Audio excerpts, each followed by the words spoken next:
Hello everyone, my name is Ezra Daniswara from class 10 IPS 4. Today I'm going to talk about one of the most famous artists back in the day, historically, a very accomplished and talented artist. His name is Michelangelo. Michelangelo was born on March 6, 1475. He lives in a town near Artezzo, which is in Tuscany. Michelangelo lived a comfortable life in his childhood, where his family were bankers in Florence.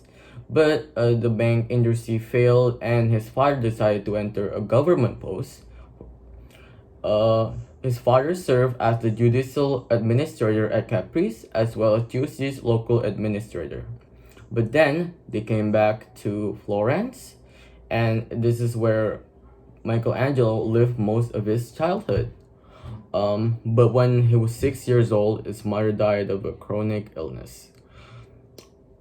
And when the artist came to Florence, so he could study grammar under his master, Frasenso de Urbino.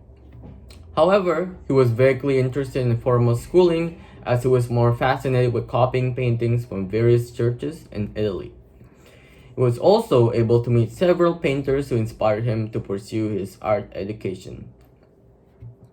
At that time, Florence was considered a very central part of learning arts throughout Italy. The town council sponsored art along with wealthy patrons and merchants, stuff like that.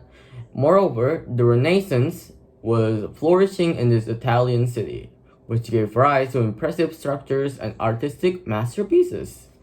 At 13 years old, Michelangelo obtained apprenticeship from Ghirlandaio. A year after, the artist's father asked Ghirlandaio to pass Michelangelo as an artist. This was a rather unusual circumstance during at the time, but in 1489, a wealthy man and Florence de facto ruler, Lorenzo de' Medici, asked Ghirlandaio for his two best pupils. It unhesitantly, without hesitation, recommended Francesco Granazzi and Michelangelo. Hence, the young artist was given a chance to enroll a humanist academy, an institution founded by the Medici. Challenges and uncertainties in the life of Michelangelo. He was forced to leave the security of living and earning money at the Medici court and came back to his father's house. A few months after, he was able to make a wooden crucifix, which he gave as a present to the prior of the Santa Maria del Santo Spirito. That said, prior to the artist's chance to study the anatomy of some corpses found at the church's hospital. By 1493, he decided to buy a marble that he could use for a life-size statue of Hercules, which was eventually sent to France. This artist was given another chance to enter the Medici court in 1994. It was the same time when Piero de' Medici commissioned from him a snow statue. During the same year, the artist came back to the court. The Medici had to leave Florence because of the rise of Savonarola. Michelangelo, however, left the city even before the political crisis started. He relocated to Venice before proceeding to Bologna, where he was tasked to complete the carving of some small figures found at the shrine and tomb of Saint Dominic. Before 1994 ended, he traveled back to Florence during the time Charles VIII were experiencing defeats, and Florence was in a stable condition. While in Florence, the artist became preoccupied with his latest projects, such as the statue of Sleeping Cupid and the child Saint John the Baptist. According to the scholars, and Rondani Pieta was Michelangelo's final work, yet it remains unfinished because he started working on it where there was a lack of stone to complete the work.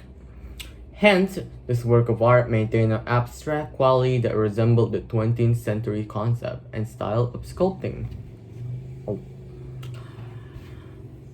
Along with Leonardo da Vinci and Raphael and Donatello, Michelangelo was responsible for the 16th century Florence becoming the center of a movement of artists that has permanently enriched Western culture, considered as one of the leading lights of Italian Renaissance. Michelangelo was without a doubt one of the most inspirational and talented artists in modern history. And that was it. That was Michelangelo's biography. I hope you enjoyed this video and have a good day. Goodbye, everyone.